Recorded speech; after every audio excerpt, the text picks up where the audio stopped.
Welcome to the Executive Encore video podcast for today. It's live, where we blend motivation, personal stories, and practical tips to help you prepare for a fulfilling life after 60 and into the other decades.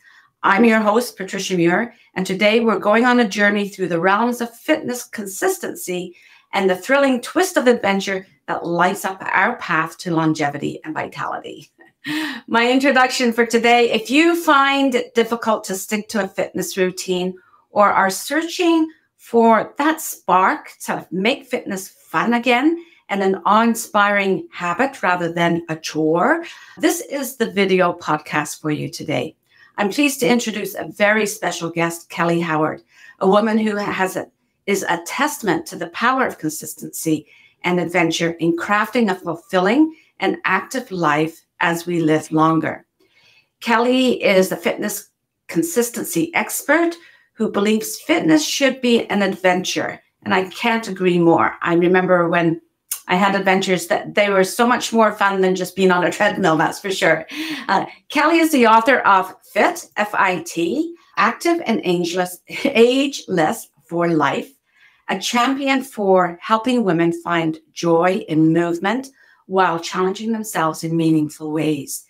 Kelly is into busting myths. She will be one of my favorite guests. I love busting myths, while sharing her wisdom and empowering thousands of women for over the last 2 decades to transform fitness in their lives, transform it in a different way.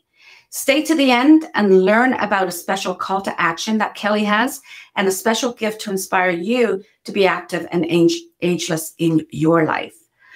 Before we invite Kelly to share her insights, remember this quote that resonated with me. Fitness is not about being better than someone else. It's about being better than you used to be. So hold on to that thought. Welcome, Kelly. How are you today? Oh, I'm wonderful. Thank you. What an amazing introduction. Thank you, Patricia. Thank you, Kelly. Okay, so Kelly, you and I spoke about how you take a look at fitness over the last little while, and especially now. You are a fresh voice. I have to tell you, a fresh voice and beacon of inspiration when it comes to fitness. Thank you. Why do you believe that consistency is the key to long-term fitness? Really? This is a myth, right? We have been sold a myth for eons about this go big or go home kind of thing.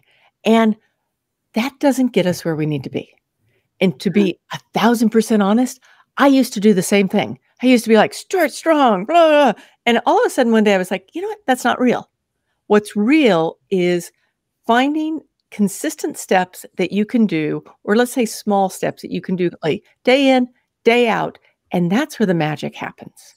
So is that the little things that we do, but we're consistent rather than going, you spoke when we spoke before about running a marathon. Okay, so there's small steps to be able to run a marathon, but it is actually the training, the small steps that you go to that gets you fit, not the marathon. Well, yeah. Anything that we do in life, if you think about it, like we may be looking to achieve something, but that achievement doesn't typically happen just because we wake up and get out of bed. It happens because of all the things that came before it, the training, the mindset, the health, all of those things, they add up and they like make little teeny weeny steps. Yeah. Of course, we've all heard this, but sometimes it doesn't always stick, is that if you want to be 100%, if you want to change something 100%, like 1% a day makes so much more sense than just trying to wake up and do it all at once, because you won't be able to. You won't be able to do it. No. In fact, you could hurt yourself. Talking about other myths, overcoming myths around fitness is crucial. And I can remember like in my 30s where we talked about the weekend warriors, where we would be at work at a desk all week, and then on the weekend we'd go out and be warriors. Can you touch on 4 common myths, how our listeners can push past those? Sure. One of them is, okay, my favorite myth, I'll start next week. Okay. Everyone says it to me. I'll start this next week. The reality is that next week isn't going to be any different than this week. There's no perfect time to start, ever. And if we start small, consistent steps, and we do it now, And it can be something like I like to call MDM, minimum daily movement, right? If you start small today, a body in motion stays in motion. So forget the fact that next week is going to be different, because I can pretty much bet everybody that's listening, unless there's something epic going on right now in their life, next week is going to have hurdles and pitfalls too. So that's one of them. Another one is this myth of perfection. Like, I have so many women who come to me and they're like, I haven't really started because I don't know what to do. And I want to get it right. I'm like, it's fair. That's fair. And in the world of where we live now, it's not that hard to get started. It really isn't. Maybe to go from a base of fitness to a step up might take a little bit more, but it's not that hard to do and to get something to get you going. So you don't need that perfection. In fact, I tell people consistently when I'm working with them that they need a schedule. We all do. If it's not written down, it's not real. Okay, that's not exactly a myth. That's the truth, right? If it's not written down, it's not real. A lot of times people will say to themselves, this week, I guess what I'll do is I think I'll maybe go for a walk 2 days and do a little resistance training. And Kelly says I need some mobility, so I'll do some mobility.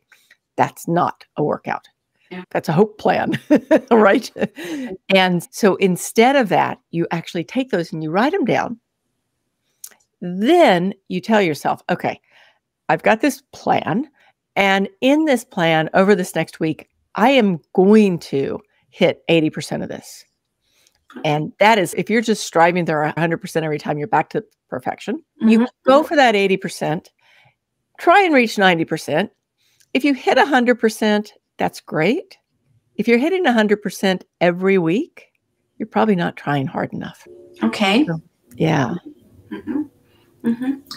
And what about another myth? I'm trying to think of one that I see as a myth for me. And I guess maybe the myth is at some point we've got to stop.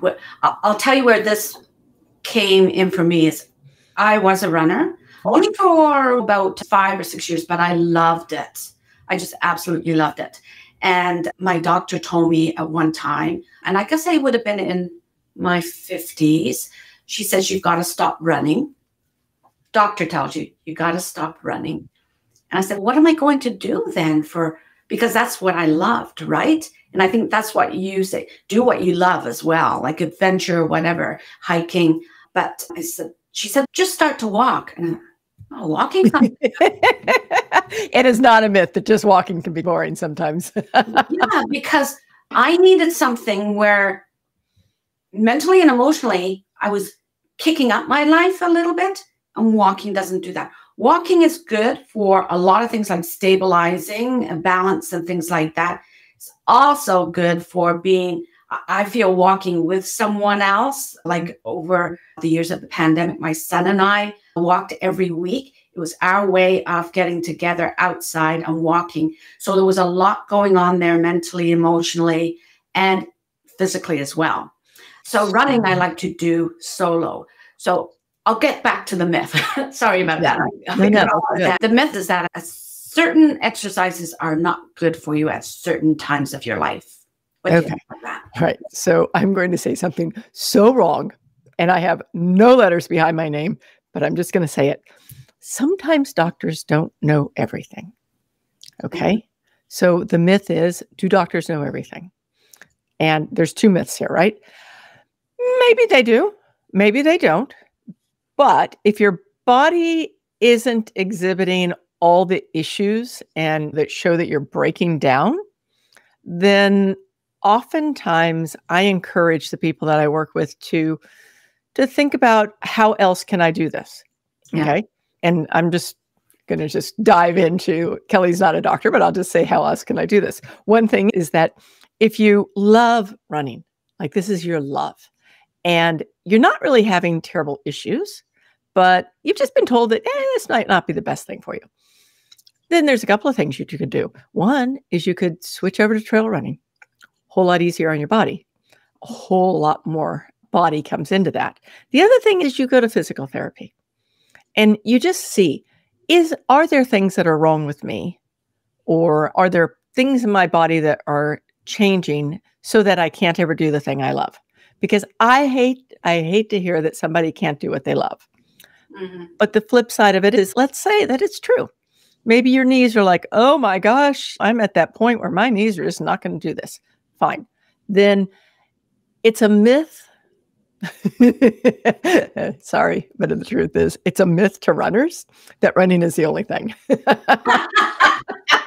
Okay, runners, you've been put on notice. Not the only thing.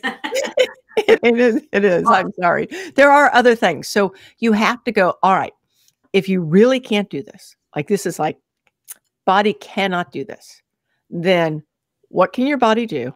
How can you do what I like to call fitness flip? Okay. What's the fitness flip that you can do? There have been times in my life when I had a broken arm. Mm-hmm. I couldn't paddle. That just wasn't the right thing to do. So I had to fitness flip. What can I do with this limitation? So you start looking and going, what's something that's always intrigued me? What's something that might give me those endorphins that I'm really looking for when I'm running? Because that's why runners run, right? And just start like looking outside of this. Think outside the box. What are some other things you can do? So that would be a myth buster for me, is that if you really first test the limits of what the doctor knows, why not? We're intelligent women. And second, if you can't do it with your body, then find something that just like lights you up, because there's a million things out there you can do. Okay. So that gives us a segue into adventure and fitness. That's quite a combination, I think, adventure and fitness. How do you use fitness to inspire others? And could you share some of the actionable tips with our audience about adventure and fitness? Sure. So what I've found is that when I talk to, and I work mostly with women who are about roughly 50 up, okay? That's usually my crowd. When I talk to them and I say, hey, have you ever thought about X? Hiking on the Appalachian Trail, stand-up paddleboarding, I don't care. Like I throw something out there, right?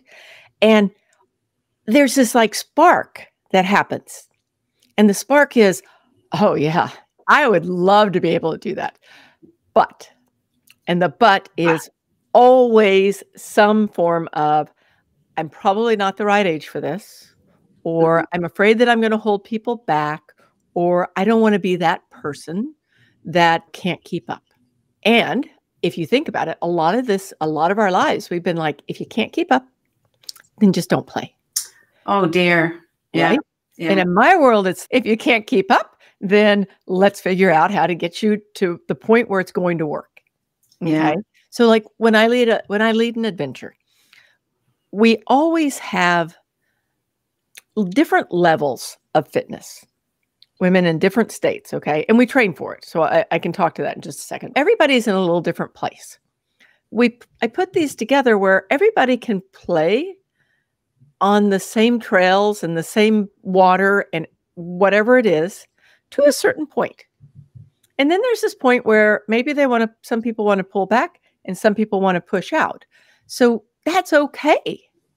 There's nothing wrong with that. And when you realize, or when somebody's on a trip with me and they realize that, you know what, Kelly's got me covered, because if I don't want to, for instance, somebody was in a ducky, which is like an inflatable kayak. She was in a ducky. We're getting ready to get on this river. It was a little higher than I thought it should be. And she's, oh, I can't do that. No, you know what? No big deal. We have a raft along. So you lead the duck, you jump in the raft, you play on that raft. Or somebody else said, actually, it's the same trip, I don't think I can do that last day hike. It was substantial. And I said, not a problem, because we're breaking into two groups. The people who want to go out there and be trail goddesses, go for it. The rest of us, we're just going to go chill and have fun. So it's giving women permission to try things they've always wanted to try without the worry of holding people back, without the worry of not being good enough. So that's where adventure comes into it. And I guess if I could say one more thing, what that leads to is it gives us something to look forward to train. Because when you're training for external things outside of you. Like, I need to lose weight so I look better. Whatever. The externals. I need to do this because this is the way it's expected of me. Versus, you know what? I am training for this because I want to go and do, like right now we have a trip for the Smoky Mountains coming up. I want to go do the Smoky Mountains. Ooh. And I want to be so excited. Like in my book, we start that book with the fact it was the view from the top of the mountain. As a group, I had 10 people train with me virtually, and nobody in the entire group thought they would be able to do the trails, and everybody did it amazing. Yeah, I think it's a big deal. And amazing for their abilities, right? Amazing for their abilities. They had more ability than they think. Yeah. And they were in the right place with the right group. Because when you have a community, just like you said about walking with your son, right? When you have a community or a cohort, oh my gosh, it's a game changer. Mm-hmm. And it's a life changer. It's a longevity changer. Mm-hmm. Good. That's great. I have so many takeaways. I'll share one takeaway, and that is that comparison figure. And it comes into what you said about, am I good enough to do this? Can I do this? Am I going to hold people back? And that does, when it comes to sports in fitness, that's usually what we've been taught about. If we're not good enough to compete, then we can't participate, right? Exactly. I think that's one of those big myths, right? Through our whole life. If you're not good enough to play a particular sport, if you're not competitive enough, that's the other thing too. But if you're not competitive and you can't keep up, then you can't participate. And that can't be true for us. It has to be something that is good for us, that we're not competing with someone. We're not comparing ourselves. Even that's the lesson in the work that you do. You go out there for the fun and the adventure. And guess what? One of the byproducts or one of the benefits is that you're going to be participating with other people, and you're going to be socializing, and you're going to be more fit. So you're bringing your fitness in. So thank you. That's my big takeaway. I hope other people have big takeaways as well. You got to think really deep about this sort of thing. And let me, if you don't mind, tell you where that first started for me. I used to lead a cycling group. So I would train people to do these long distance cycling. But I wasn't a fast cyclist. Like, I can go the distance, but I don't have the speed. And there were times when I felt really embarrassed because some of the people were ahead of me and I couldn't hang, right? I couldn't do 20. I could do 18, but I couldn't do 20. And I was just like humiliated, actually. Until one day I went, wait a second, watch this, because you can see people, right? You can see where they are. And I see them pulling into the rest stop. And I'm embarrassed because they're going to have to wait for me, right? So they're pulling into the rest stop and I start counting. How far ahead of me are they really? And they're like, 15 seconds, 25 seconds. Like, I'm like, wait a second, Kelly, why were you beating yourself up over seconds? Maybe they're a minute ahead of me, but instead they're just all standing around and having fun at the rest stop. So it's really one of those things that made me go, wait a second, let's think about this. Yeah. Kelly, it's interesting that you said it's only seconds. I have a segue in the show about every moment matters. Okay. You know what's coming up. I'm going to ask you, at one pivotal moment when you recognized everything opened up to you as far as this is what's going to look like for me to have a fulfilling life. Can you share that with our listeners? Yes, but it might be a little bit of the opposite. So, more pivotal moment. It was a pivotal moment. I had purchased a company. I was working. We bought a new house. I was the general contractor. My mother had fallen. I was taking care of her. Like often typical women were doing all the things. And you mentioned early on about weekend warriors. So just so happened that this company I'd purchased was an outdoor adventure club. So what I'm doing is I am working myself like a crazy woman during the week, probably 70 hours. At that time, I was crazy. So I'm probably working that much. And then on the weekend, I'm not going to the gym during the week. So on the weekend, I'm just showing up and dialing it in. I am now the weekend warrior, right? And at the time, I was probably 50, and my body wasn't at a stage where I could just dial it in anymore. Our bodies change. Like at 20, we have all the things working for us. At 50, some of the things aren't working for us so well. So I'm doing all this stuff and I'm just going like a mad woman. I wake up one morning and I am in so much pain, I cannot get out of bed.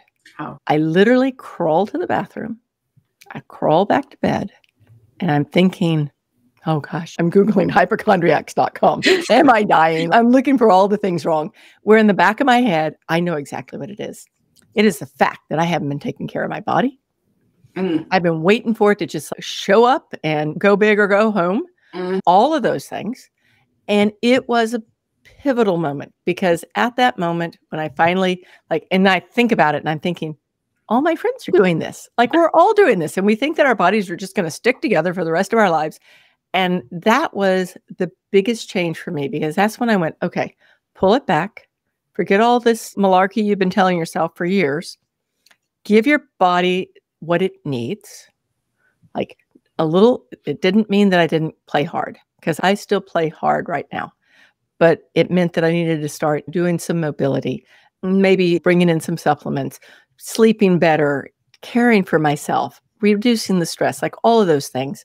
And that's really what led me to be here. Because eventually I grew that other company and sold it. But the idea of helping women become consistent with their fitness for good and for long would never go away. So here I am. And that was my pivotal moment. It wasn't a beautiful pivotal moment, but it got my attention. And yeah, I think many of us have that pivotal moment. It's not sparkling inspiration or anything. Whoa, we got to do something here, right? So yeah. Exactly. There were no unicorns and rainbows. That's our reality. Yeah. So how can our listeners and people watching the YouTube version, how can they get in touch with you, Kelly?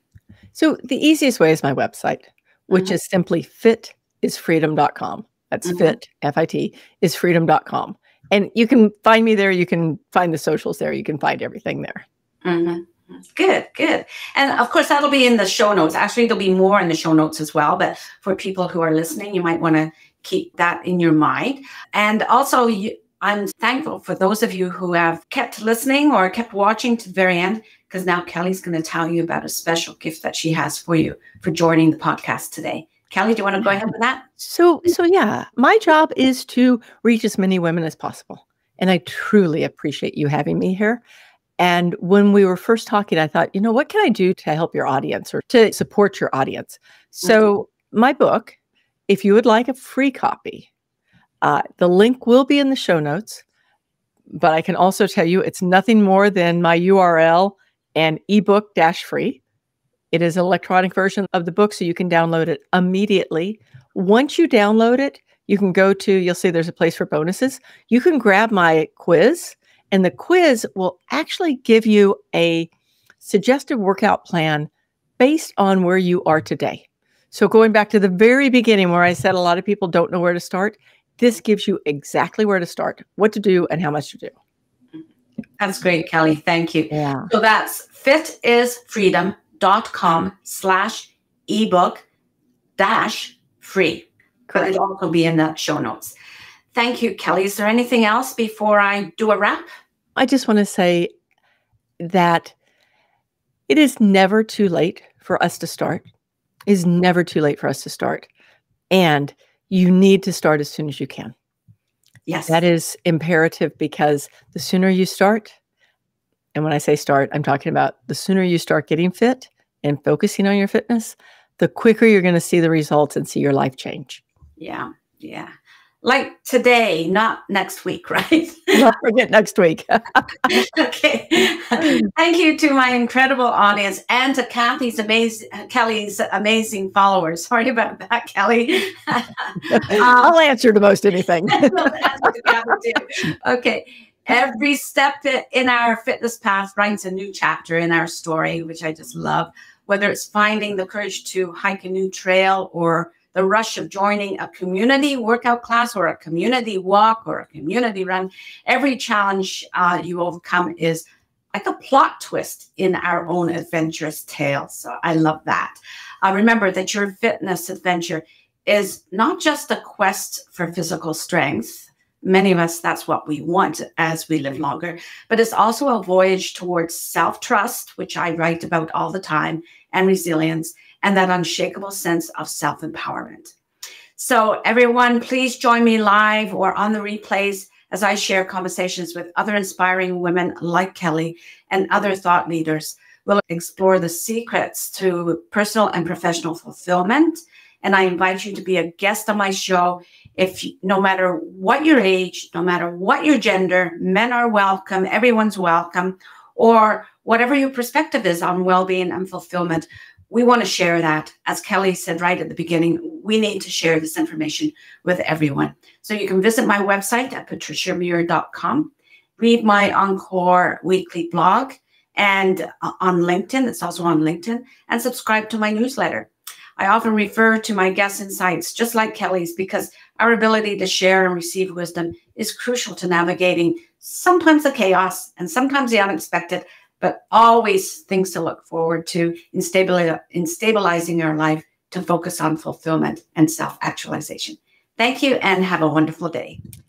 Thank you.